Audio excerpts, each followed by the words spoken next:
Eto na nga mga chong, marami tayong basketball updates. LA Tenorio, dapat na nga bang magretiro sa Barangay Ginebra? Ang problema ng Barangay Ginebra na kailangang masolusyonan ngayong All-Filipino Conference. Eto nga ang Barangay Ginebra mga chong, ang isa sa mga koponan na pinaka-inaabangan ngayong Philippine Cup. Marami ang nagsasabi na tuwing All-Filipino ay hindi kayang magkampiyon ng Barangay Ginebra. Pero sa kasalukuyan nga nilang lineup ngayon ay masasabi na nating iba na yung sitwasyon ng kupunan ni Coach Tim Cone.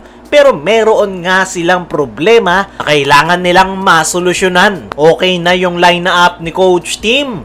Yung problema na lang talaga ay walang kapalitan si Japet sa center position. Every time na maganda yung nilalaro ni Japet sa ilalim, ay maganda yung takbo ng Barangay Ginebra dahil gumagaan yung kanilang trabaho. Pero tuwing hindi maganda yung laro ni Japet at sinusumpong ng katamaran at frustration, ay doon na nga lumalabas yung problema ni Coach Tim Cone dahil wala na nga silang big man na makakapalitan ni Japet. Kaya naman, napipilitang mag-adjust ng Barangay Ginebra players, lalong-lalo na ni Troy Rosario dahil siya nga madalas yung pumupuno sa ilalim kapag nilalabas si Japet Aguilar. Kaya naman, apektado yung laro ng Ginebra dahil pag nag-adjust si Troy, ay kailangan na ring mag-adjust ng ibang pang players para punan yung positions na nabakante. At yan nga yung kailangang masolusyonan ng Barangay Ginebra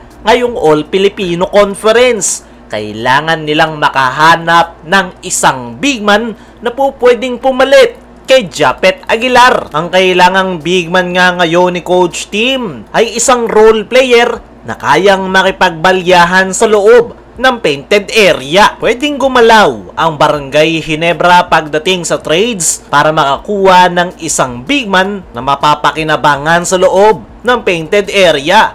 Pwede rin silang kumuha sa unrestricted free agency kung meron man. Pero sakaling hindi na makikipag-trade ang Ginebra at hindi na sila kukuha sa UFA, ay meron naman silang mga bench big man na po pwedeng masandalan. Kailangan lang talaga ng mga ito ng playing time para makuha yung kanilang kumpiyansa sa paglalaro.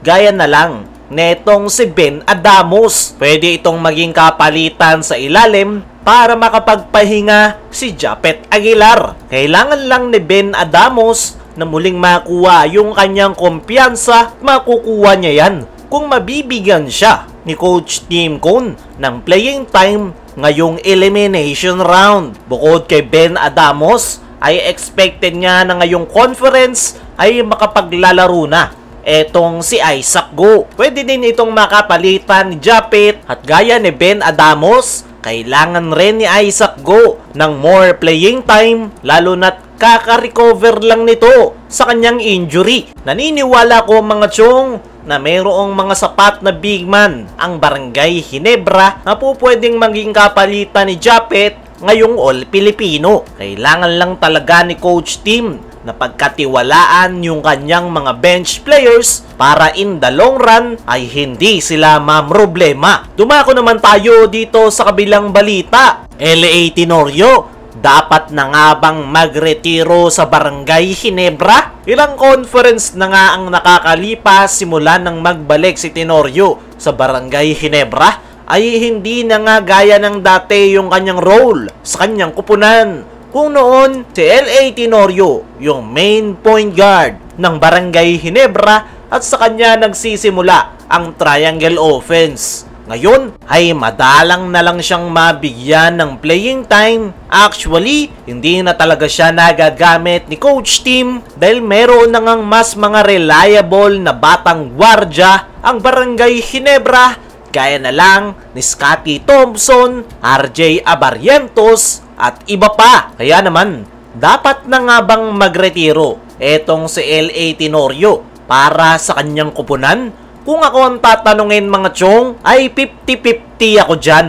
50% na okay na manatili pa ito sa Barangay Ginebra dahil kahit hindi na siya nabibigyan ng playing time, ay nakakatulong pa rin ito para sa pagde-develop ng mga players ni Coach Tim. Hindi pa rin matatawaran yung kanyang leadership at veteran experience. Pero another 50% na pwede na siyang magretiro. Wala na nga dapat pang patunayan etong si L.A. Tenorio. Hindi naman na siya nagagamit pa ni Coach Tim at mapapaganda siguro kung magre-retiro na ito sa Barangay Ginebra para naman mas mabigyan ng pagkakataon yung kanilang mga batang players gaya na lang ni Paul Garcia na hindi na ipasok sa final 15-man lineup ng Barangay Ginebra. Sa tingin ko ay ang All-Filipino Championship na lang yung gustong makuha na itong si L.A. Tenorio bago ito tuluyang magdesisyon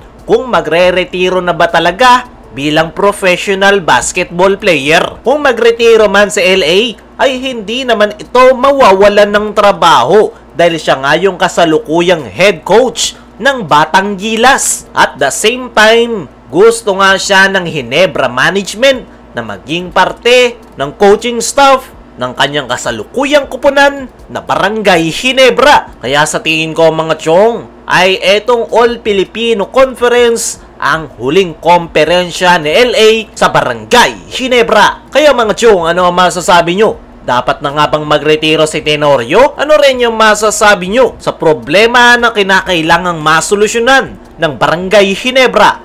I-comment mo lang dyan sa ibaba.